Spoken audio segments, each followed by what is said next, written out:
नमस्कार, न्यूज 10 में आप सभी का स्वागत। मैं हूं आपके साथ भावना नैयर। देश और दुनिया की बड़ी खबरों पर रहेगी अगले 1 घंटे नजर।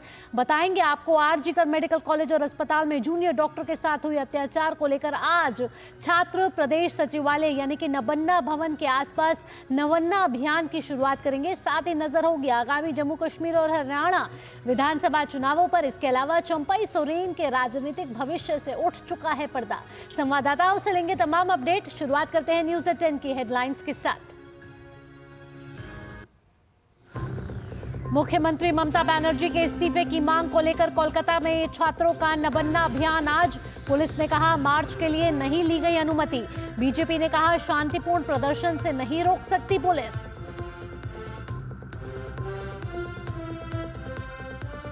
डॉक्टरों की सुरक्षा और उनके कामकाज की स्थितियों के बारे में सुप्रीम कोर्ट द्वारा गठित नेशनल टास्क फोर्स की पहली बैठक आज। केंद्र सरकार के कैबिनेट सचिव करेंगे बैठक की अध्यक्षता।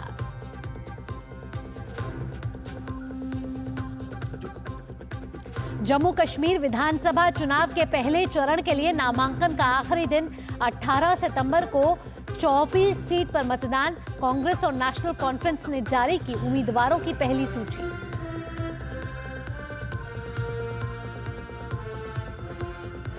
गुजरात में भारी बारिश के कारण जगह जगह जल भराव।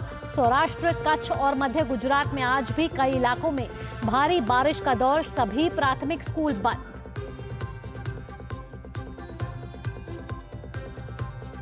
भारत ब्राजील के बीच नवी संयुक्त आयोग की बैठक आज। दोनों देशों के विदेश मंत्री करेंगे बैठक की सह अध्यक्षता। रणनीतिक साझेदारी बढ़ाने पर होगी चर्चा।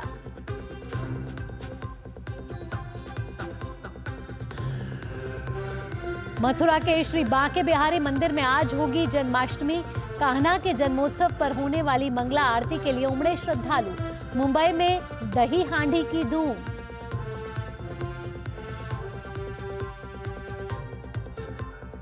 और महिला T20 वर्ल्ड कप का शेड्यूल जारी। 3 अक्टूबर को होगा टूर्नामेंट का आगाज। दुबई और शारजाह में खेले जाएंगे मुकाबले। 4 अक्टूबर को न्यूजीलैंड के खिलाफ भारत का पहला मैच।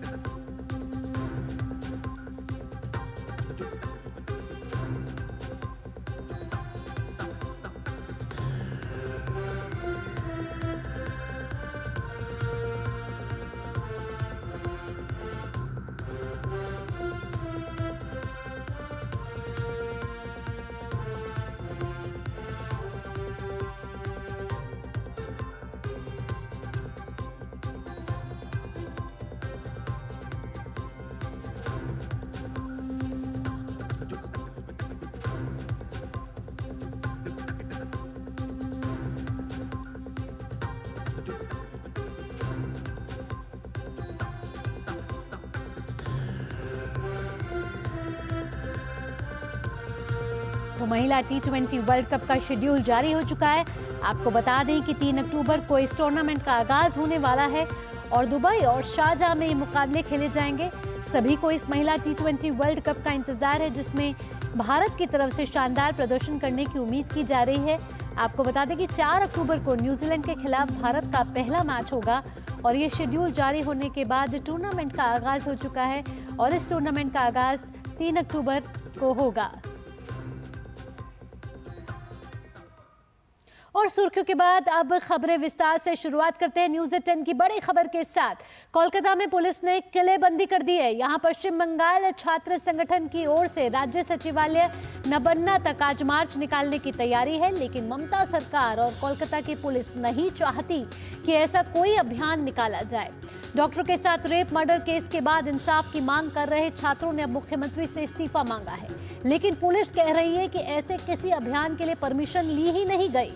उधर बीजेपी इस अभियान के साथ और उसने कहा है कि शांतिपूर्ण प्रदर्शन से हर नागरिक का अधिकार है, पुलिस इसे अवैध नहीं बता सकती। तो इस वक्त की बड़ी खबर नबन्ना मार्च से जुड़ी हुई। नबन्ना मार्च को बीजेपी का समर्थन मिला है। नबन्ना मार्च छात्र संगठन द्वारा निकाला जा रहा है, जहां राज्य सचिवालय तक आज विरोध प्रदर्शन करने की योजना बनाई गई है और इसी के चलते पुलिस ने पूरे इलाके पर किलेबंदी कर दी है। कोलकाता पुलिस ने इस नबन्ना अभियान प्रदर्शन को अवैध बताया है। हालांकि बीजेपी इसका समर्थन कर रही है, लेकिन बीजेपी साथ ही कह रही है कि शांतिपूर्ण प्रदर्शन से पुलिस रोक नहीं सकती है। वहीं छात्र संगठन न्याय की मांग को लेकर आज नबन्ना अभियान की शुरुआत करेंगे और नबन्ना अभियान में पुलिस की तैनाती जोरों से शुरू हो चुकी है। 6000 पुलिसकर्मी आज छात्र प्रदर्शन के मद्देनजर सुरक्षा व्यवस्था कड़ी कर दी गई है। और आरजीकर मेडिकल कॉलेज में आपको बता दें कि 8 से 9 अगस्त के बीच जूनियर ट्रेनी डॉक्टर के साथ रेप और मर्डर के मामले के बाद पूरा देश इस समय आक्रोश में है, जहां आज कोलकाता में छात्र संगठन जो हैं वो विरोध प्रदर्शन करेंगे।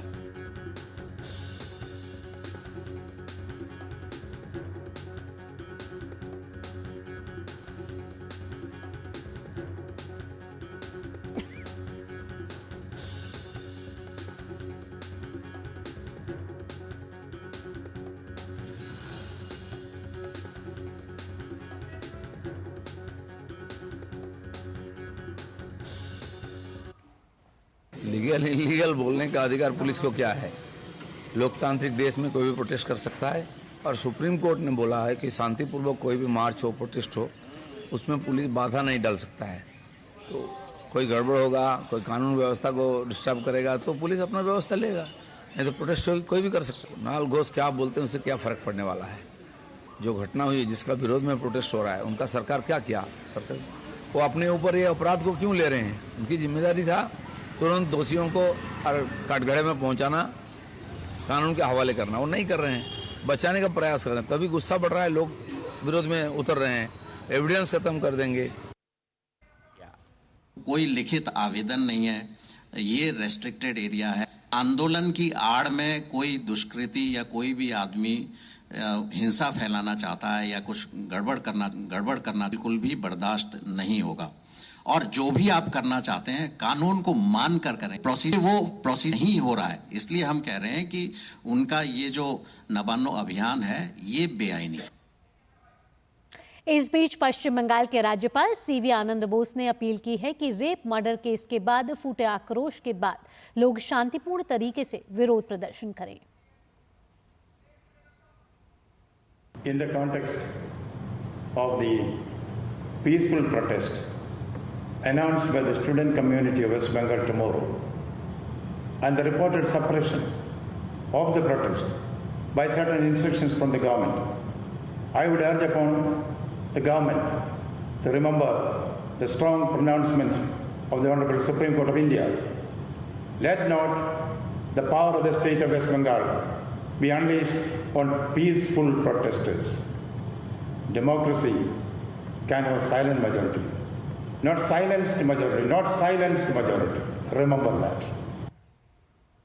तो आपको पल पल की जानकारी हम दे रहे हैं कि 8 से 9 अगस्त के बीच जूनियर डॉक्टर के साथ कोलकाता में रेप और मर्डर की घटना हुई, जिसके बाद पूरा देश उस समय आक्रोश में है। और आज नबन्ना अभियान की शुरुआत कर रहे हैं छात्र संगठन कोलकाता में, जिसको लेकर पुलिस बल तैनात किया गया है। 6000 पुलिसकर्मी वहां तैनात किए गए हैं, 3 लेयर सिक्योरिटी लगाई गई है। आखिर क्यों? आइए प्रसन्नजीत बख्शी से पूछ लेते हैं, जो संवाददाता हमारे साथ जुड़ चुके हैं। प्रसन्नजीत, आखिरकार आपसे पूछना चाहेंगे, क्या है नबन्ना अभियान? क्यों छात्र संगठन आज सचिवालय तक विरोध प्रदर्शन करने की योजना बना रहे हैं? और आखिरकार पुलिस को डर क्यों लग रहा है? क्यों अवैध किले में तब्दील किया जा चुका है इस समय कोलकाता को?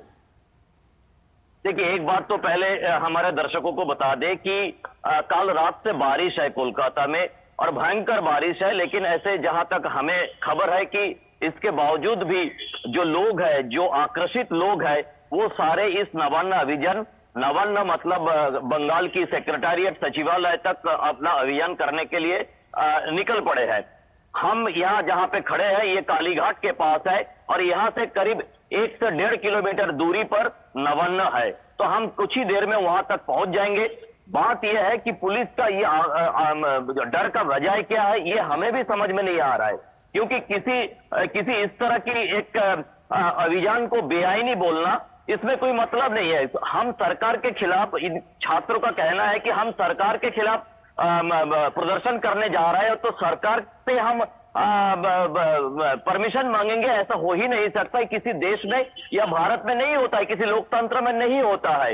ये जो पुलिस है, पुलिस सुप्रीम कोर्ट की एक फिलहाल की जो ऑब्जर्वेशन है उसकी हवाला देते हुए बता रहा है कि यहाँ पे इंटीमेशन नहीं, परमिशन की जरूरत है। लेकिन स्थिति ऐसा नहीं है, किसी राजनीतिक मामले में परमिशन की जरूरत नहीं, इंटीमेशन काफी है इस तरह की प्रदर्शन में। लेकिन जिस तरह से पूरे नवान्न के आसपास का किलेबंदी किया गया है और किलेबंदी करने के कारण ये लगता है, और कल पूरे दिन मतलब सोमवार को बीते हुए कल पूरे दिन तृणमूल कांग्रेस की तरफ से और पुलिस की तरफ से बारी बारी में जिस तरह से पत्रकार वार्ता किया गया है, हमने पहले कभी किसी भी नवान्न अभियान में इस तरह से बार बार पत्रकार वार्ता करते हुए नहीं देखे हैं। तो हमें लगता है कि किसी ना किसी जगह पर तृणमूल की तरफ से और पुलिस की तरफ से भी भड़काने की कोशिश है। और ये जो आंदोलन की आड़ में लोग घुस जाएंगे, आंदोलन की आड़ में अगर पुलिस के पास ये खबर है कि आंदोलन की आड़ में कुछ समाज विरोधी लोग घुस जाएंगे, तो पहले से क्यों प्रिवेंटिव अरेस्ट किया नहीं गया, ये सवाल उठने लगे हैं कि पुलिस के पास इतना कुछ खबर है, लेकिन 14 तारीख रात को 7,000 लोग आरजीकर को आक्रमण करने जा रहा है, ये खबर पुलिस के पास नहीं है। तो ये सारे सवाल उठने लगे हैं। अब देखना है कि आने वाले 1-2 घंटा में स्थिति क्या बनती है। जी प्रसन्नजीत, 3 लेयर की सिक्योरिटी लगाई गई है, ड्रोन से निगरानी की जा रही है। तो ये एक छात्र संगठनों ने पहले भी विरोध प्रदर्शन किया है। आखिरकार ममता सरकार, जिसके पास गृह मंत्रालय भी है और उन्होंने 6,000 पुलिसकर्मी तैनात किए हैं, आखिरकार क्या ममता सरकार को डर लग रहा है? हाँ देखिए, ममता बनर्जी खुद चीफ मिनिस्टर है, ममता बनर्जी खुद होम मिनिस्टर है, ममता बनर्जी खुद हेल्थ मिनिस्टर है। तो जवाब किससे मांगना है? जवाब तो उन्हीं से मांगना है। सरकार मतलब ममता बनर्जी मतलब चीफ मिनिस्टर, ममता बनर्जी मतलब होम मिनिस्टर, ममता बनर्जी मतलब हेल्थ मिनिस्टर। तो हम ये तो इसी कारण छात्रों ने नवान्न अभियान की कॉल दिया है और पूरे शहर को किलेबंदी किया गया है। अब देखना है, जैसे मैं आपको कह रहा था कि अगले 1-2 घंटा में पता चलेगा इस किलेबंदी का मतलब क्या है, किस तरह से जो आंदोलन करने आ रहा है उनके ऊपर पुलिस का रवैया रहे, इसी का इंतजार में है। जी प्रसन्नजीत, आखिरकार इस छात्र संगठन की न्याय को लेकर मांग तो है ही है, त्वरित न्याय को लेकर मांगे। इसके अलावा क्या छात्र संगठन अपनी मांगों के साथ आज विरोध प्रदर्शन करेंगे? बिल्कुल, मांग तो एक ही है कि जस्टिस फॉर तिलोत्तमा, इसको तिलोत्तमा कहते हैं। ये जो पीड़िता है इनको तिलोत्तमा नाम दिया गया है, क्योंकि तिलोत्तमा की नाम कोलकाता के साथ जुड़े हुए हैं, कोलकाता को शहर तिलोत्तमा कहते हैं। तो ये मांग तो यही है कि जस्टिस मिले। जिस तरह से जो प्लेस ऑफ ऑकरेंस है, जो उसके साथ छेड़छाड़ किया गया है, जिस तरह से पूरे कहानी को सुइसाइड की तरफ पलट देने की कोशिश किया गया है, ये सब मांगे लेकर आज ये जो छात्र है ये अपना आंदोलन करने जा रहा है। जी प्रसन्नजीत, इसके साथ टीएमसी ने बीजेपी पर भी आरोप लगाया, क्योंकि बीजेपी इस विरोध प्रदर्शन का साथ दे रही है। तो क्या दोनों पार्टियों में ठनी हुई नजर आ रही है और कहीं ना कहीं ये जांच पर भी इसका असर पड़ता हुआ नजर आ रहा है? हाँ बिल्कुल, देखिए जिस तरह से बीजेपी के ऊपर आरोप लगाया जा रहा है इसका कोई मतलब नहीं है, क्योंकि ये राजनीति के ऊपर उठ के छात्रों का आंदोलन है। उसमें बीजेपी अगर समर्थन करे या कांग्रेस समर्थन करे या वाम मोर्चा समर्थन करे या खुद तृणमूल के लोग समर्थन करे, इससे कोई लेना देना नहीं है। इसमें कोई वाम नहीं है, कोई बीजेपी नहीं है, कोई कांग्रेस ही नहीं है, कोई तृणमूल ही नहीं है। ये आम जनता है, जो परिवार के लोग है, जो बंगाल के लोग हैं, वो सारे 14 तारीख रात को जिस तरह से कोलकाता में लाखों और करोड़ों संख्या में उतर के आए थे, ये वही लोग हैं। इसे राजनीति की रंग देने की कोशिश शासन और प्रशासन की तरफ से किया जा रहा है, क्योंकि इससे सुविधा है कि उनके ऊपर कोई आक्रमण लाया जाए या उनको रोका जाए। जी, इसके साथ साथ प्रसन्नजीत, आपसे ये भी पूछना चाहेंगे कि ये तो राजनीतिकरण चलता ही रहेगा, लेकिन अगर जांच की बात की जाए, 8 से 9 अगस्त के बीच ये पूरा मामला हुआ, पॉलीग्राफी टेस्ट भी हो चुका है, अभी जांच कहां पहुंची है? देखिए, इसके बारे में सीबीआई एकदम चुप्पी साधे हुए है, लेकिन पॉलीग्राफ टेस्ट के बाद और साथ ही में जिस तरह से डॉक्टर सुदीप्तो घोष की जो फिनेंशियल इरेगुलरिटीज है उसके ऊपर भी जांच शुरू हुई है, तो मेरे ख्याल से जो आधुनिक जो टेक्नोलॉजी है, ये आधुनिक टेक्नोलॉजी इस्तेमाल करते हुए जांच जारी है। 14 तारीख रात को जो लोग वहां पे थे, 8 और 9 तारीख की रात को जो अस्पताल में थे, सबके साथ पूछताछ जारी है और काफी लोगों का पॉलीग्राफ टेस्ट भी जारी है। इससे धीरे धीरे अपना कड़ी जोड़ने की कोशिश में है सीबीआई।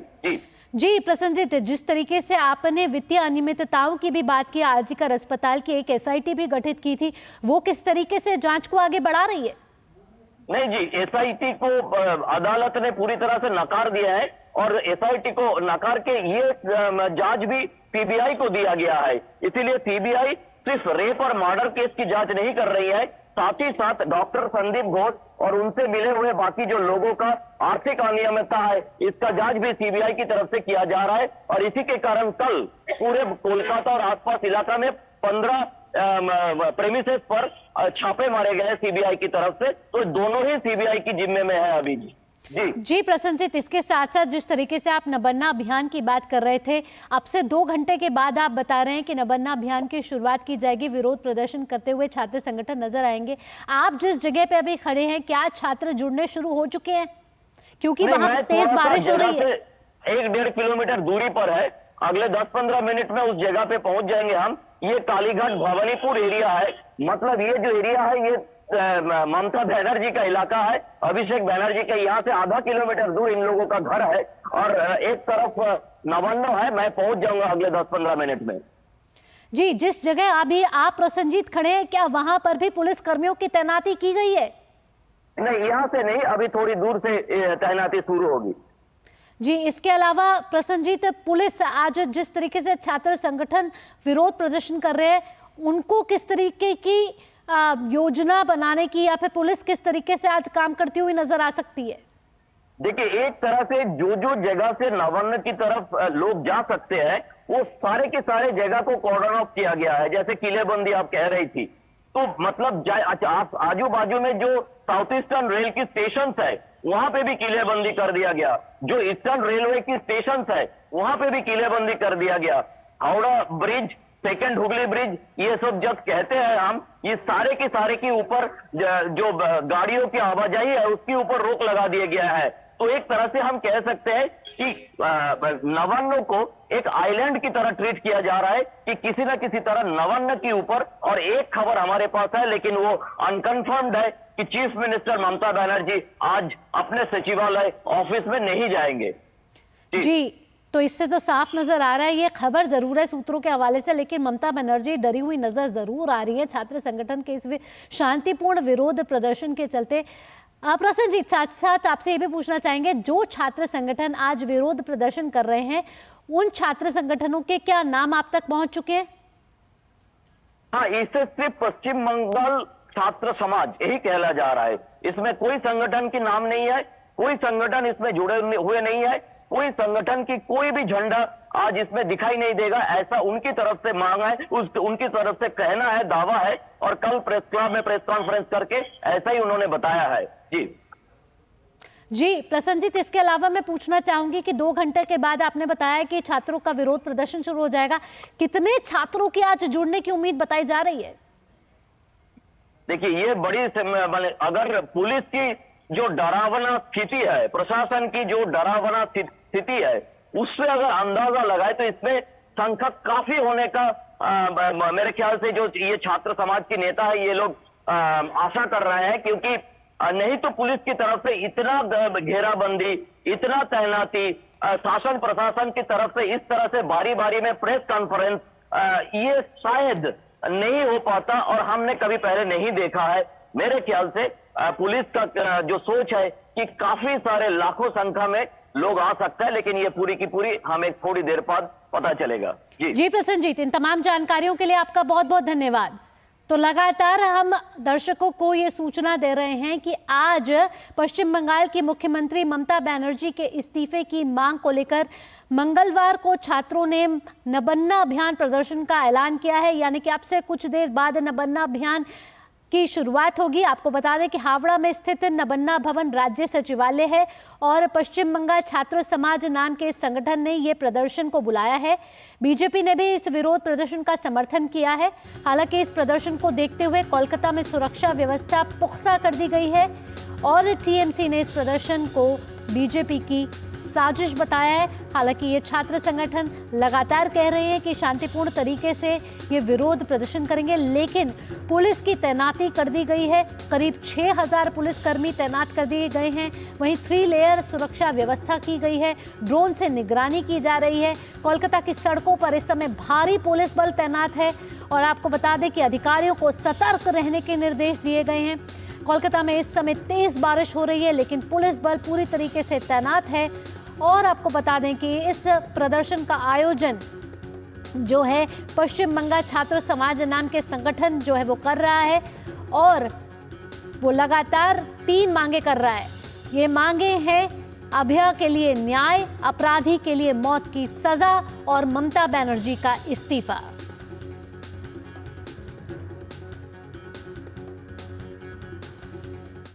और डॉक्टरों की सुरक्षा और उनके कामकाज की स्थितियों के संबंध में सिफारिशें करने के लिए सुप्रीम कोर्ट की ओर से गठित नेशनल टास्क फोर्स की पहली बैठक होगी। यह बैठक नई दिल्ली में होने वाली है। भारत सरकार के कैबिनेट सचिव बैठक की अध्यक्षता करेंगे।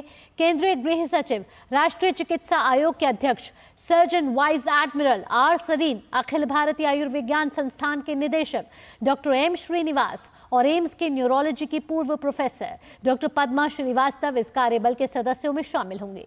सुप्रीम कोर्ट ने कोलकाता के आरजीकर मेडिकल अस्पताल की एक डॉक्टर के साथ दुष्कर्म और हत्या से संबंधित मामले की सुनवाई के दौरान चिकित्सा कर्मियों की सुरक्षा सुनिश्चित करने के लिए राष्ट्रीय कार्यबल का गठन किया है, यानी कि national task force. Supreme court ने इस कार्यबल को 3 हफ्तों में अपनी अंतरिम रिपोर्ट और 2 महीनों के अंदर अंतिम रिपोर्ट देने का निर्देश दिया है।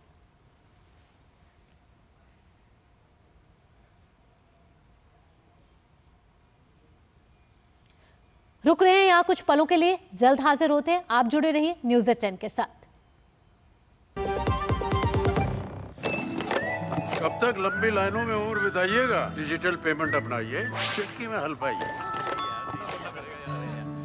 पुराने तरीके कब तक अपनाइएगा? डिजिटल पेमेंट बहुत आसान है। देखिए, चुटकी में पेमेंट चुकाइए। बटुआ ढूंढ रहे हैं? डिजिटल पेमेंट अपनाइए, कभी भी कहीं भी और सुरक्षित। हमने तो इन्हें डिजिटल पेमेंट करना सिखा दिया है। आपने? आरबीआई कहता है कि डिजिटल पेमेंट अपनाओ, औरों को भी सिखाओ। बात जब पीढ़ियों के लिए बनने वाले घर की हो तो जिम्मेदारी बड़ी हो जाती है। गैलेंट समझता है ये जिम्मेदारी। अब डबल एम रिब्स के साथ गैलेंट एडवांस टीएमटी रीबार, निर्माण का रियल हीरो। ब्रेक के बाद आपका स्वागत और आइए मौसम से जुड़ी खबरों पर नजर डाल लेते हैं। मौसम विभाग ने गुजरात, राजस्थान, पश्चिमी मध्य प्रदेश, गोवा, तटीय कर्नाटक, दक्षिण भीतरी कर्नाटक और मध्य महाराष्ट्र के कुछ हिस्सों में अत्यधिक बारिश का रेड अलर्ट जारी किया है। विभाग ने कहा है कि सौराष्ट्र, कच्छ और गुजरात, जम्मू कश्मीर, लद्दाख और पंजाब के कुछ हिस्सों में आज तेज बारिश हो सकती है। उधर दक्षिण भारत में भी अगले 3 दिनों के लिए केरल, तटीय आंध्र प्रदेश, तेलंगाना और कर्नाटक में ऐसी स्थिति बनी रहेगी। पूर्वी और पूर्वोत्तर भारत की बात करें तो यहाँ झारखंड, बिहार, ओडिशा, नागालैंड, मणिपुर, मिजोरम, त्रिपुरा, असम, मेघालय और अंडमान और निकोबार द्वीप समूह में अगले 2 दिनों तक तेज बारिश की संभावना व्यक्त की गई है।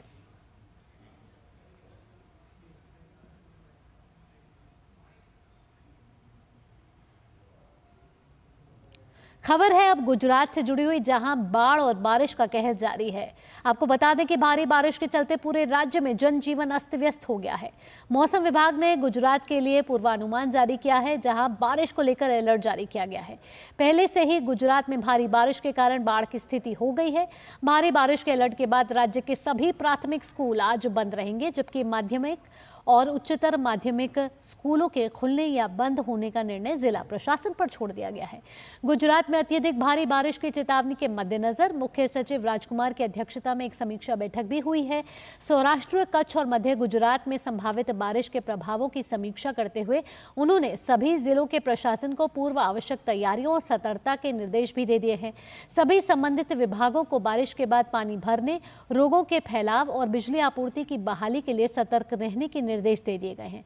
वहीं वडोदरा मंडल के बाजुआ स्टेशन पर भारी बारिश से हुए जल भराव के कारण रेल यातायात भी प्रभावित रहेगा।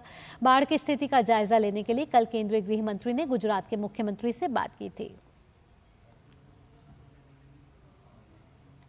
तो आपको बता दें कि गुजरात में इस समय बाढ़ और बारिश का कहर जारी है।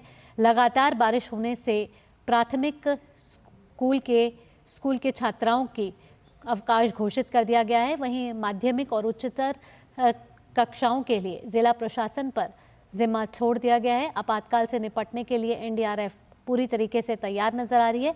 मौसम विभाग ने आज के लिए 7 जिलों में भारी बारिश का रेड अलर्ट, वहीं 22 जिलों में ऑरेंज अलर्ट और 4 जिलों में येलो अलर्ट जारी किया है। गुजरात में आपको बता दें कि पिछले 2 दिनों से मूसलाधार बारिश हो रही है, जिसके चलते जनजीवन इस समय पूरी तरह अस्त व्यस्त हो गया है। राज्य के कई जिलों में बाढ़ जैसे हालात बने हुए हैं और मौसम विभाग ने आज गुजरात के 7 जिलों में रेड अलर्ट, 22 जिलों में ऑरेंज अलर्ट और 4 जिलों में येलो अलर्ट जारी किया है। अहमदाबाद से मेघना देव हमारे साथ जुड़ चुके हैं ज़्यादा जानकारी के साथ। मेघना, आपसे ताज़ा अपडेट लेना चाहेंगे कि गुजरात में लगातार 2 दिन से भारी बारिश हो रही है, स्कूलों की भी छुट्टी कर दी गई है, प्राथमिक विद्यालय की। अभी किस तरीके के हालात हैं वहाँ पर, क्योंकि कई लोगों के हताहत होने की भी खबर सामने आ रही है? जी देखिए भावना, यहाँ पर अगर हम देखें तो पिछले 2 दिनों से लगातार बारिश हो रही है और तकरीबन गुजरात के सभी जिलों में भारी बारिश हो रही है। खासतौर पर देखें तो दक्षिण गुजरात, सौराष्ट्र और कच्छ के इलाकों में काफी ज्यादा बारिश देखने मिल रही है और इतना ही नहीं, उत्तर गुजरात और मध्य गुजरात में भी काफी ज्यादा बारिश हुई है और लगातार बारिश के कारण बाढ़ जैसी स्थिति भी नजर आ रही है। अगर हम देखें तो मुख्य सचिव ने भी एक अध्यक्षता की थी, एक बैठक की, जिसमें उन्होंने state emergency operation centre SEOC वो किस तरीके से काम कर रही है, किस तरीके से कोऑर्डिनेट कर रही है, हर जगह जो बचाव राहत कार्य है या अगर रिलोकेशन का जो कार्य चल रहा है। अगर डेटा देखें तो कल का जो डेटा आया था उसमें तकरीबन 17,000 लोगों को स्थानांतरित किया गया है, जिससे हम ये देख सकते हैं कि प्रशासन पूरी तरीके से कोशिश कर रहा है कि ज्यादा से ज्यादा जो जान माल की जो हानि है उसको बचाया जा सके। दूसरी बात, पशुओं के लिए भी चेतावनी दी गई है सरकार द्वारा कि पशुओं को भी सही जगहों पर लाया जाए, जो निचले इलाके हैं वहां से हटाकर पशुओं को लाया जाए।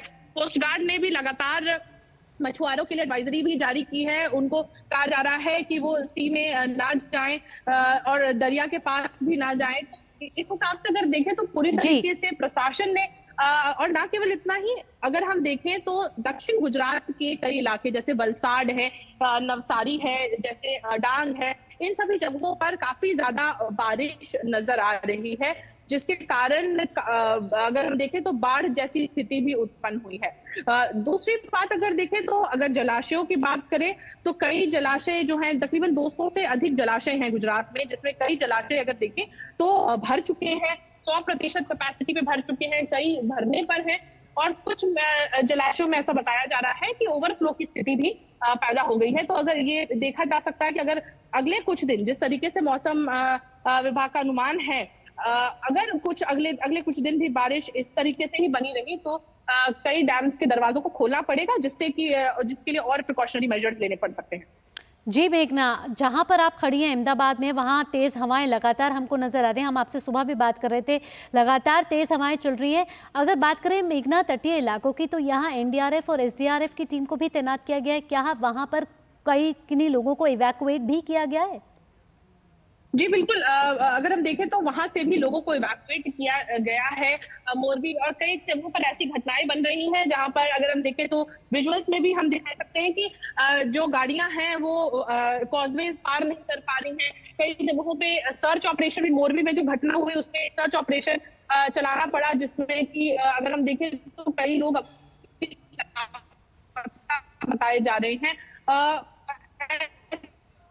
कई स्थितियां खड़ी हुई हैं जहां पर काफी ज्यादा से अगर देखें तो तकरीबन 13 एनडीआरएफ और 22 एसडीआरएफ की टीमों को तैनात किया गया है, ताकि वो जो भी रेस्क्यू ऑपरेशन है और रिलोकेशन का ऑपरेशन है उसको स्मूथली कर सके। और जो लोकल जो टीम्स हैं, अगर हम देखें म्युनिसिपल कॉर्पोरेशन की टीम्स हैं, उनको भी कहा गया है कि जहां पर भी अगर पेड़ गिर गए या रास्ता मार्ग बंद हो गया है, वहां पर कोशिश करें कि जल्दी से जल्दी रास्ता खुल जाए और जो मार्ग है वो वहां चालू हो जाए। और उसके साथ अगर चूंकि ऐसी परिस्थिति में जल जमाव हो जाता है तो काफी जो स्थिति है वो खराब हो जाती है।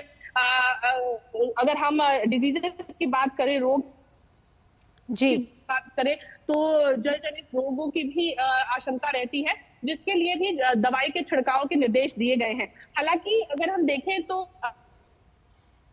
उत्तर गुजरात में भी कहीं देखें तो राजस्थान जाने वाला जो रास्ता है गुजरात से, जो डीसा पालन वगैरह होते हैं, जो बनासकांठा से जो रास्ता जाता है, वहां भी बताया जा रहा है कि काफी ज्यादा जल जमाव है। अहमदाबाद में, जो मैं अभी मध्य गुजरात में हूँ, वहां पर भी जो स्थिति है, लगातार बारिश और तेज हवाएं, आप देख सकते हैं तेज हवाएं चल रही हैं और लगातार बारिश की स्थिति बनी हुई है। इसके कारण भी कई जगहों पर जल जमाव तो लगातार तेज हवाएं चल रही हैं और 2 दिन से मूसलाधार बारिश से गुजरात के कई जिलों में जनजीवन पूरी तरीके से अस्त व्यस्त हो गया है। हालांकि मुख्यमंत्री भूपेंद्र पटेल ने समीक्षा बैठक भी की है और तमाम तैयारियों का जायजा लिया है। फिलहाल मेघना, इन तमाम जानकारियों के लिए आपका बहुत बहुत धन्यवाद। बढ़ते हैं आगे, बात कर लेते हैं अब त्रिपुरा की। त्रिपुरा में बाढ़ की स्थिति में सुधार हुआ है और कई स्थानों पर पानी का स्तर घटने लगा है। पिछले दिनों हुई जबरदस्त बारिश के कारण त्रिपुरा को गंभीर व्यवधानों का सामना करना पड़ा है। बारिश के कारण यहां बाढ़ की गंभीर स्थिति पैदा हो गई है और दूरसंचार सहित बुनियादी ढांचे को भी काफी नुकसान पहुंचा है। हालात को देखते हुए सेना और एनडीआरएफ के जवानों को राहत और बचाव कार्यों में लगाया गया है। बाढ़ से निपटने के लिए युद्ध स्तर पर बचाव कार्य जारी किया गया है। वहीं त्रिपुरा के मुख्यमंत्री माणिक साहा ने बाढ़ से प्रभावित लोगों को राहत प्रदान करने के उद्देश्य से अपना 1 महीने का वेतन मुख्यमंत्री राहत कोष में दिया है। इसके साथ ही उन्होंने सोशल मीडिया पर एक पोस्ट लिखते हुए कहा है और मुख्यमंत्री योगी आदित्यनाथ को सहयोग के लिए धन्यवाद दिया है।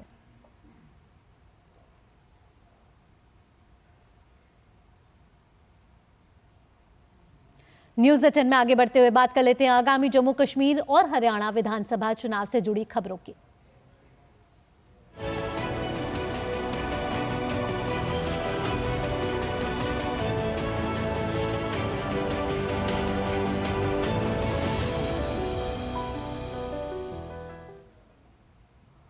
जम्मू कश्मीर में 18 सितंबर को पहले चरण का विधानसभा चुनाव है और प्रत्याशियों के नामांकन भरने का आज आखिरी दिन है। जम्मू कश्मीर में चुनाव लड़ रहे सभी राजनीतिक दलों ने इस चरण के लिए अपने उम्मीदवारों की घोषणा कर दी है। इस चरण में अनंतनाग, शोपियां, कुलगाम, रामबन, किश्तवाड़ और डोडा जिलों की 24 विधानसभा सीट पर मतदान होना है। आज नामांकन दाखिल करने के बाद कल नामांकन पत्रों की जांच होगी। नामांकन वापस लेने की अंतिम तिथि 30 अगस्त है।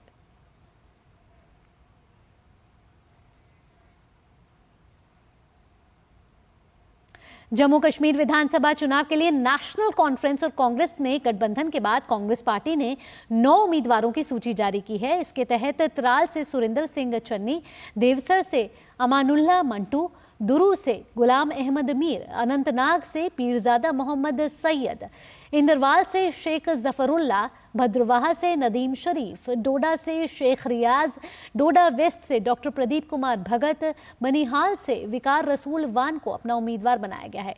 कांग्रेस 32 सीट पर तो नेशनल कॉन्फ्रेंस 51 सीट पर चुनाव लड़ेगी।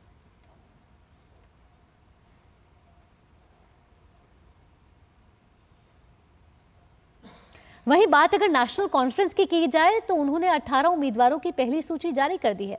नेशनल कॉन्फ्रेंस ने सेवानिवृत्त जस्टिस हुसैन मसूदी को पंपोर, मोहम्मद खलील बंद को पुलवामा, मोहिउद्दीन मीर को राजपोरा, शौकत हुसैन गनी को जैनपोरा, शेख मोहम्मद रफ़ी को शोपियां, सकीना इट्टू को डीएच-पोरा, पीरजादा फिरोज अहमद को देवसर, चौधरी जफर अहमद को लारनू, अब्दुल मसीद लारमी को अनंतनाग पश्चिम और डॉक्टर बशीर अहमद बिरी को बिजबेहरा विधानसभा सीट से अपना उम्मीदवार बनाया है।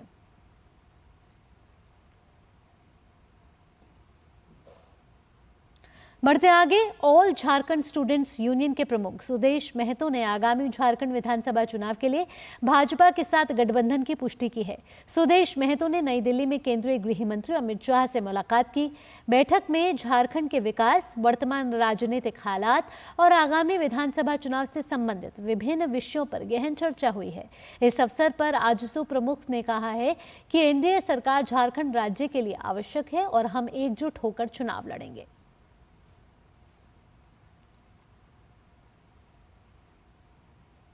और उधर चंपई सोरेन ने भी सब सस्पेंस को दूर कर दिया है। झारखंड के पूर्व मुख्यमंत्री और वरिष्ठ नेता चंपई सोरेन का अगला सियासी कदम क्या होगा, इस पर से पर्दा हट गया है।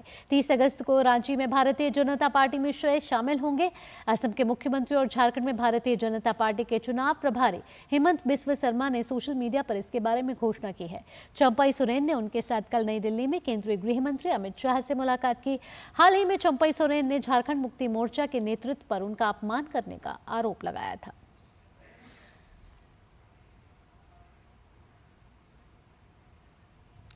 और बहुजन समाज पार्टी की आज लखनऊ में राष्ट्रीय कार्यकारिणी की बैठक होने वाली है। इस बैठक में मायावती को फिर एक बार पार्टी के राष्ट्रीय अध्यक्ष के रूप में चुने जाने की संभावना जताई जा रही है। मायावती 2003 से लगातार पार्टी के अध्यक्ष हैं। इससे पहले बीएसपी में कल मायावती के सक्रिय राजनीति से संन्यास लेने की खबरों को अफवाह बताया और कहा कि जब से आकाश आनंद को किसी विशेष परिस्थिति में बीएसपी के उत्तराधिकारी के रूप में आगे किया गया है, तब से विरोधी फेक न्यूज फैला रहे हैं। सूत्रों के अनुसार राष्ट्रीय कार्यकारिणी की बैठक में नेशनल कोऑर्डिनेटर आकाश आनंद को कई और राज्यों में चुनाव प्रचार अभियान की जिम्मेदारी दी जा सकती है, यानी उनका कद पार्टी में बढ़ाया जा सकता है। इस बैठक में केंद्रीय और प्रदेश यूनिट के वरिष्ठ पदाधिकारी को भी बुलाया गया है।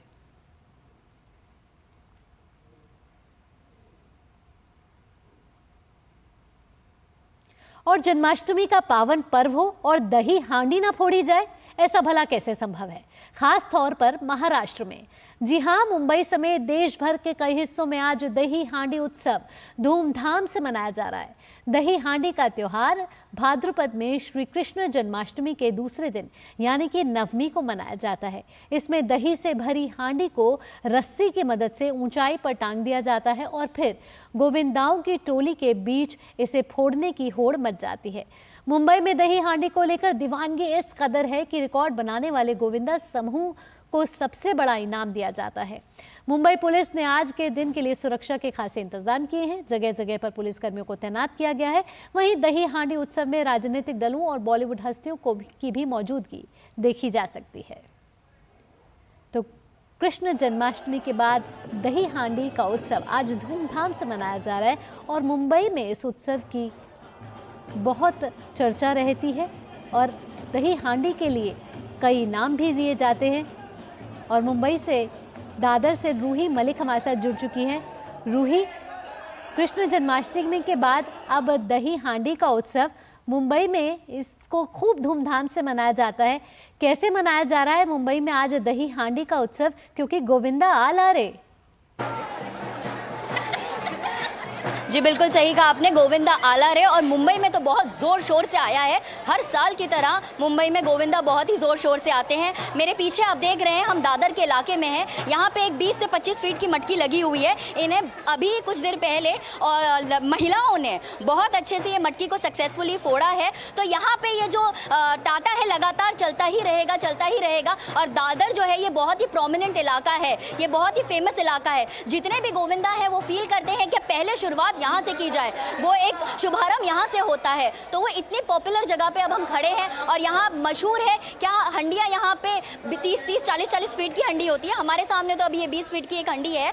तो ये जगह ही इतनी इम्पोर्टेंट है और यहाँ के जो गोविंदाएँ हैं वो भी बहुत बढ़ चढ़ कर हिस्सा लेते हैं हर साल यहाँ पे हंडी फोड़ने के लिए। हमारे साथ एक कुछ गोविंदा का एक पथक है जिन्होंने अभी सक्सेसफुली ये हंडी फोड़ी और ये महिला पथक है। आइए जानते हैं ये किस तरह से इसको मना रहे हैं और ये कितने खुश हैं आज ये सक्सेसफुली करके। आप बताइए, आपने अभी ये सक्सेसफुली अभी हंडी फोड़ी, क्या आप महसूस कर रहे हैं आप? हाँ, बहुत अच्छे से महसूस कर रहे हूँ और हमारा जो क्लब है वो भी बहुत खुश है। अभी न्यूज़ में भी आ रहे हैं और हमें जो मान मिला हंडी फोड़ने का उससे भी हमें खुशी मिल रही है। और ये स्थापना हमारी 2000 से चालू है और अभी तक हम लोग मतलब चलाते आ रहे हैं। आप अब आगे, ये आपने शुरुआत तो कर दी, अब आगे कहाँ पे जाएंगे? आगे अभी हम लोग बोरिवली अंधेरी मतलब दादर तक जाएंगे सब। हर साल आप कितनी हंडियाँ फोड़ते हैं ऐसे? अभी वो तो गिनते नहीं है पर होता है 10-11 होता है। तो आप महिलाएं अब स्पोर्ट में बढ़।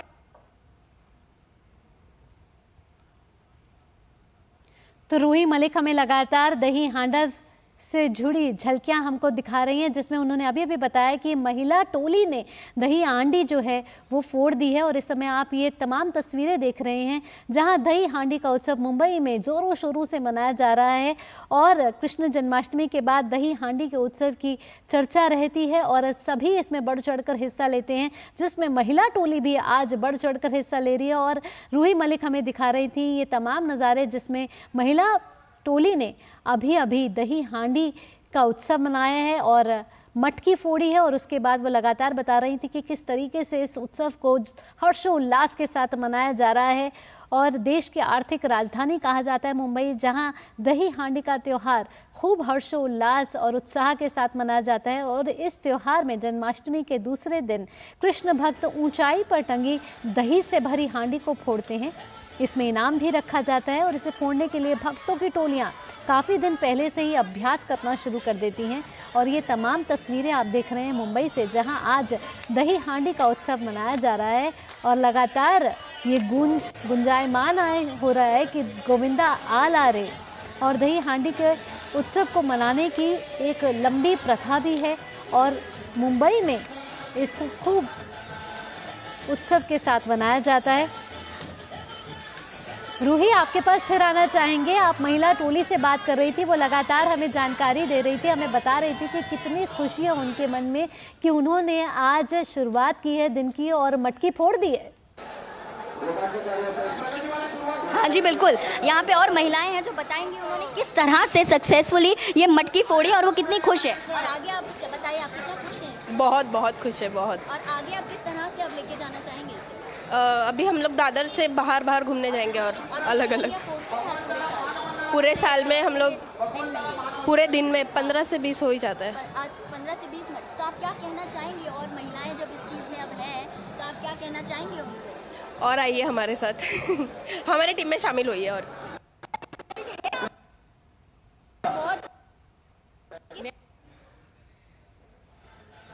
तो दही हांडी का अपना ही एक उत्सव मनाया जाता है और पौराणिक मान्यताओं के मुताबिक द्वापर युग में भगवान श्री कृष्ण जो थे वो बचपन में अपने दोस्तों के साथ माखन मिश्री चुराते थे, अपने दोस्तों को बांटते थे। और मुंबई में इसी दही हांडी के उत्सव को मनाया जाता है कृष्ण जन्माष्टमी के दूसरे दिन। और आज ये तमाम झलकियाँ, तमाम तस्वीरें आप देख रहे हैं जिसमें दही हांडी का उत्सव खूब हर्षोल्लास उत्साह के साथ मनाया जा रहा है। लोगों में खुशी है और खूब धूमधाम के साथ इस उत्सव को मनाया जा रहा है।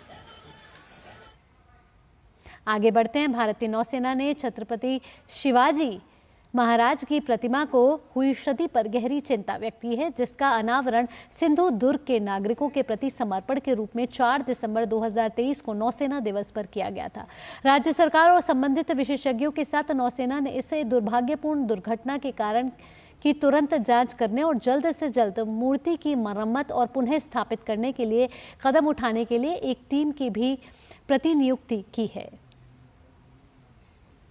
इस घटना पर दुख जताते हुए महाराष्ट्र के मंत्री दीपक केसरकर ने कहा है कि छत्रपति शिवाजी महाराज पहले राजा थे जिन्होंने स्वराज की स्थापना की थी। उन्होंने कहा कि प्रतिमा 28 फीट ऊंची थी, लेकिन लोगों ने 100 फीट की प्रतिमा बनाई जाने की मांग की। उन्होंने इसको लेकर मुख्यमंत्री से चर्चा करने की भी बात कही है। लेकिन मुझे इतना ही कहना है कि ये जो स्टैचू था वो नेवी ने वहां पे इरेक्ट किया था। नेवी का ये कहना है कि छत्रपति शिवाजी महाराज पहले नेवल किंग थे, तो उनके ऑनर में उन्होंने खड़ा किया। ये अपघात बहुत ही दुर्दैवी है, लेकिन इससे कुछ अच्छी बातें भी निकल के आ सकती है। ये जो स्टैचू था उसकी ऊंचाई 28 फीट थी और लोगों की मांग थी कि कम से कम 100 फीट ऊंचा स्टैचू यहाँ पे बन जाए। अगर ये होता है तो छत्रपति शिवाजी महाराज को वो आदरांजलि है, नमन है। और नेवी जो पराक्रमी है उन्हें, उनकी जो भावना थी छत्रपति शिवाजी महाराज का स्टैचू खड़ा करने में, उस भावना का भी आदर किया जाएगा। और अब बात जस्टिस हेमा कमेटी की रिपोर्ट की। मलयालम फिल्म इंडस्ट्री में महिलाओं के साथ होने वाले यौन शोषण और उत्पीड़न की घटनाओं की जांच करने वाली जस्टिस हेमा कमेटी की रिपोर्ट आने के बाद अब पीड़ित अभिनेत्रियां भी अपनी आपबीती बताने के लिए सामने आ रही हैं। एक और अभिनेत्री ने अब इंडस्ट्री से जुड़े लोगों और मार्क्सवादी पार्टी के नेता पर गंभीर आरोप लगाए हैं। फिल्म इंडस्ट्री में जितनी चकाचौंध नजर आती है उसके पीछे की हकीकत कुछ और ही होती है। इसे बयां करने वाली जस्टिस हेमा कमेटी की रिपोर्ट ने मलयालम फिल्म इंडस्ट्री और सियासी गलियारे में खलबली मचा दी है। कुछ दिन पहले आई इस रिपोर्ट के बाद इंडस्ट्री में शोषण का शिकार हुई अभिनेत्रियां और अन्य महिला कलाकार भी अब खुलकर सामने आ रही हैं और अपने साथ हुई शोषण की घटनाओं के बारे में जानकारी दे रही हैं। After acting in 3 movies, we can apply for a membership in Amma Association. So after 6 movies, I applied. I approached Idavela Babu for a membership. Then he asked me to come to his flat in Kallur for filling the form. I went there. When I was filling the form, he hugged me from the behind and he kissed me in my neck. I just pushed him because we are not enemy and he is not a stranger. So I couldn't act arrogantly there. I said, no, please, leave me, I'm not interested. I like that. He said, see, why can't you adjust with me? I'm a bachelor here. Why you're so arrogant? Like that, he asked me. And after that, this MLA, Mukesh, he called me. You tried to enter the Amma Association without my knowledge. Do you think you can enter like that? Nothing will happen without my knowledge. Without my knowledge, nothing. So you try to be very smart, right? You cannot share your bed, no. Don't share the bed. You do one thing. Just, just cover there with the candles wask. Just put there and just close it. Don't give it to anyone. It was, I was so shocked, by hearing such a filthy, humiliation from Mukesh. I was really worried. Then I thought that, after that, one committee member called me. You have to act some more films to get a membership because the committee members don't know you. And I asked, who are the committee members? Actually, I didn't know who are the committee members. Then they said, Idavela Babu, Jay Surya, Manimbala Raju, Mukesh. So how, without sharing bed, how they will support me? So they didn't give me a membership in Amma. Then also I heard many movies they cancelled. So then I thought no point of being in Malayalam film industry. Justice Hema committee की report में जिन खास मुद्दों को उजागर किया गया है, Malayalam film industry में निर्माताओं, निर्देशक, अभिनेताओं का नेक्सस, निर्माता और निर्देशक महिलाओं पर काम देने के बदले अनैतिक डिमांड का प्रेशर बनाते हैं। रिपोर्ट में अभिनेता, निर्देशक और निर्माताओं समेत 15 लोगों के एक पावरफुल ग्रुप का खुलासा किया गया है। पावरफुल ग्रुप ये तय करता है कि किस महिला कलाकार को काम मिलेगा और किसको नहीं। इसके अलावा मलयालम फिल्म इंडस्ट्री की कंट्रोलिंग पावर इन पावरफुल पुरुषों के हाथ में ही है। अगर कोई इनके खिलाफ आवाज उठाने की कोशिश भी करेगा तो उसका करियर बर्बाद करने में उनको जरा भी वक्त नहीं लगता है। रिपोर्ट में साफ तौर पर लिखा है कि छोटी भूमिका वाले या नए लोग सबसे अधिक असुरक्षित हैं। इंडस्ट्री में महिला कलाकारों को अक्सर अपने रोल के बदले अपनी गरिमा से समझौता करने के दबाव का सामना करना पड़ता है। रिपोर्ट के मुताबिक शूटिंग के दौरान खाने जैसी बुनियादी सुविधाओं को भी कथित तौर पर तब तक रोक दिया जाता है जब तक कि महिलाएं समझौता नहीं करती। लगभग सभी महिलाओं ने कहा कि कई बार तो शूटिंग के सेट पर कोई शौचालय की सुविधा या चेंजिंग रूम तक नहीं होता, खासकर जब शूटिंग दूर दराज के इलाकों में होती है। महिलाओं को आउटडोर शूटिंग के दौरान शौचालय के लिए पास के किसी जंगल या झाड़ियों में जाना पड़ता है। इसके अलावा इंडस्ट्री में महिलाओं को लैंगिक असमानताओं का भी सामना करना पड़ता है, खासकर उनको मिलने वाले पारिश्रमिक पर। इसके अलावा सुरक्षा से संबंधित बुनियादी उपाय जैसे इंटरनल कंप्लेन कमेटी का व्यवहारिकता में न होकर केवल कागजों पर होना, महिला कलाकारों और प्रोड्यूसर्स के बीच होने वाले अनुबंधों को अक्सर लिखित रूप में नहीं बनाया जाता, जिससे पारिश्रमिक पर सहमति में कई दिक्कतें पैदा होती है। अभिनेत्रियों के ये खुलासे तो अभी मलयालम फिल्म इंडस्ट्री की हकीकत को सामने लाने का महज आगाज है। आने वाले दिनों में कई और भी बड़े खुलासे होने की उम्मीद है। Bureau report, DD news. Malayalam film industry में शोषण को लेकर जस्टिस हेमा कमेटी की रिपोर्ट और अभिनेत्रियों के खुलासे के बाद केरल में सियासत अब गर्मा गई है। राज्य में पिनराई विजयन सरकार के खिलाफ जगह जगह विरोध प्रदर्शन हो रहे हैं। इस बीच रिपोर्ट आने के एक सप्ताह के भीतर 2 फिल्मी हस्तियों ने मलयालम मूवी आर्टिस्ट एसोसिएशन पद से इस्तीफा भी दे दिया है।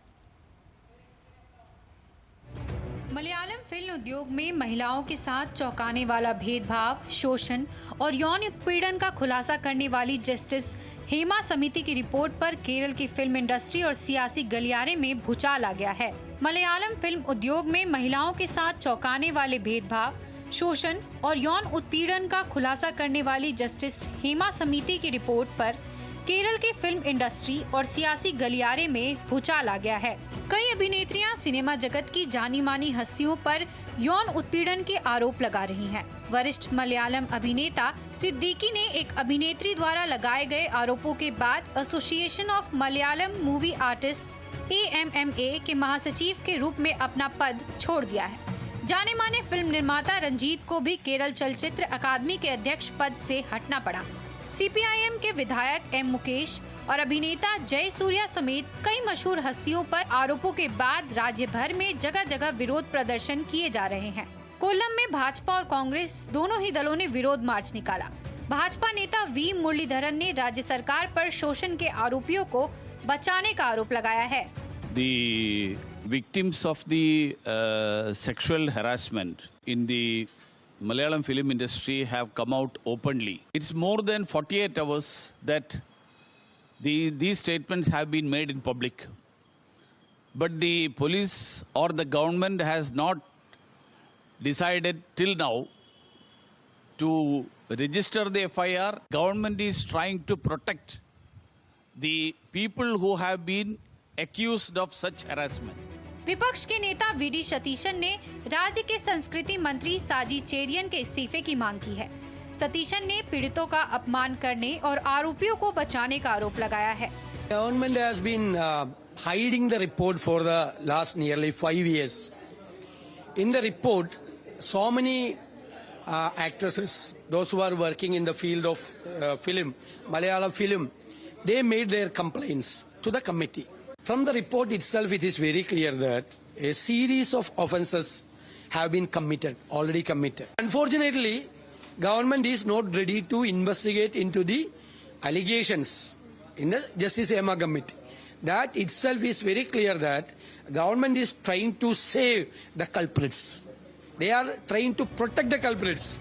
साउथ सिनेमा के सुपरस्टार पृथ्वीराज सुकुमारन ने जस्टिस हेमा कमेटी की रिपोर्ट पर कार्रवाई की उम्मीद जताई है। All of them need to be taken into account quite seriously.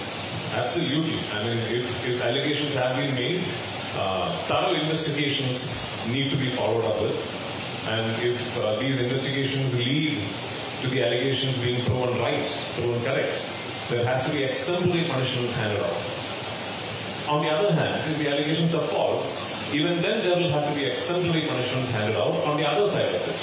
Either way, these allegations need to be treated with the utmost seriousness, and I truly hope that this is the beginning of a process that will clear up all the murk that there is in front of us. Kerala के राज्यपाल आरिफ मोहम्मद खान ने कहा, अब तक इस मामले में कोई शिकायत नहीं मिली है। उन्होंने कहा कि मुख्यमंत्री ने पहले इस बात की घोषणा की है कि शिकायत दर्ज होने के बाद कानून अपना काम करेगा। Chief Minister has already announced that if people come forward with the specific complaints, then law will take its course. Malayalam cinema में महिलाओं के शोषण को लेकर जस्टिस हेमा कमेटी की रिपोर्ट ने केरल की वामपंथी सरकार को बेनकाब करने का काम किया है।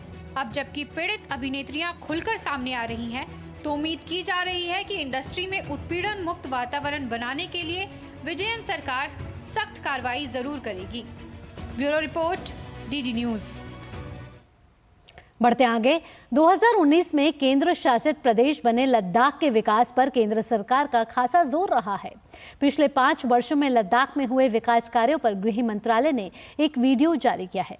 गृह मंत्रालय ने कहा है कि केंद्र सरकार की पहलों के कारण लद्दाख भारत के आर्थिक विकास की प्रेरक शक्तियों में से एक बन गया है।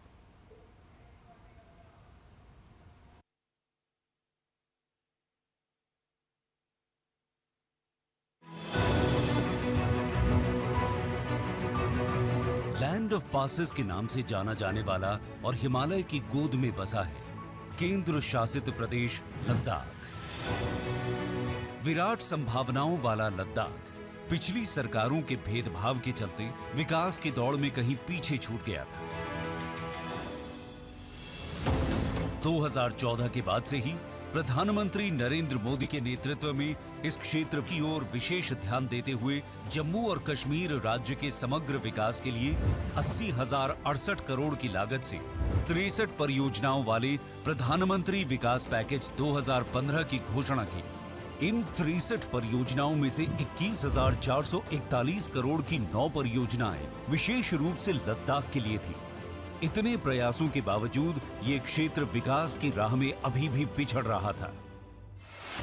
लेकिन समय बदला जब गृह मंत्री श्री अमित शाह ने प्रधानमंत्री नरेंद्र मोदी के नेतृत्व में धारा 370 समाप्त कर जम्मू और कश्मीर पुनर्गठन अधिनियम 2019 से लद्दाख को अलग केंद्र शासित प्रदेश का दर्जा दिलवाया और लद्दाख के नागरिकों के जीवन को एक नई दिशा देने का काम किया। लद्दाख के चौतरफा विकास की रफ्तार में और भी तेजी लाने के लिए केंद्र सरकार ने बजट एलोकेशन में बढ़ोतरी करते हुए लद्दाख को प्रतिवर्ष 5,958 करोड़ रुपए मुहैया कराए गए हैं। लद्दाख के सभी रास्तों को आपस में जोड़ते हुए राजमार्ग, सड़कें और हेलीपैड का निर्माण किया गया है, जिससे टूरिज्म की अपार संभावनाएं बढ़ी हैं, जिससे आज रोजगार के नए साधन उपलब्ध हो रहे हैं। टूरिज्म को विशेष रूप से विकसित करते हुए 10 नए टूरिस्ट सर्किटों और पर्यटकों के साथ पर्वतारोहियों के लिए 5 नए ट्रैकिंग रूट को खोला गया है। लद्दाख क्षेत्र भारत के आवश्यक ऊर्जा संसाधनों की पूर्ति करने में सक्षम होने के बावजूद यहां बिजली की बड़ी समस्या थी और इसीलिए विद्युत ट्रांसमिशन लाइनों को मंजूरी दी गई है, जिसमें ट्रांसमिशन लाइन, मिनी हाइड्रो परियोजना, सौर ऊर्जा परियोजना, पन बिजली परियोजना, भारत की सबसे बड़ी 7,500 मेगावाट क्षमता वाली सौर बिजली परियोजना शामिल है। स्मार्ट क्लासरूम स्थापित होने से स्कूलों की कायापलट हुई है। इसके अलावा लद्दाख वासियों की विश्वविद्यालय की वर्षों पुरानी मांग को भी पूरा करते हुए केंद्रीय विश्वविद्यालय की स्थापना को भी मंजूरी दी गई है। इससे लद्दाख के शैक्षणिक ढांचे को मजबूती मिलेगी।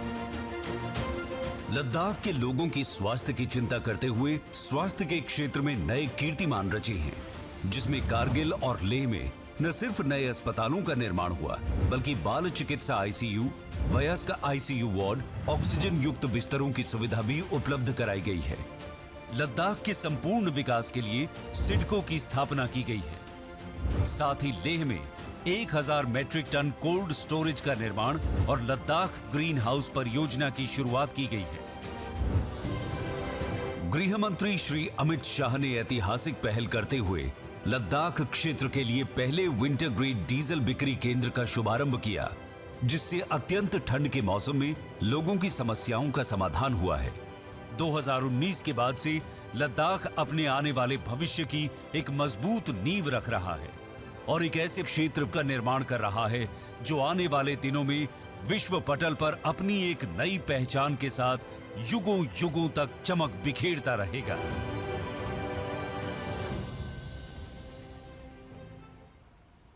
और इसी के साथ इस विशेष बुलेटिन में इतना ही। मुझे और मेरी टीम को दीजिए फिलहाल के लिए अनुमति। देश और दुनिया की बड़ी खबरों के लिए आप देखते रहिए डीडी न्यूज़। नमस्कार।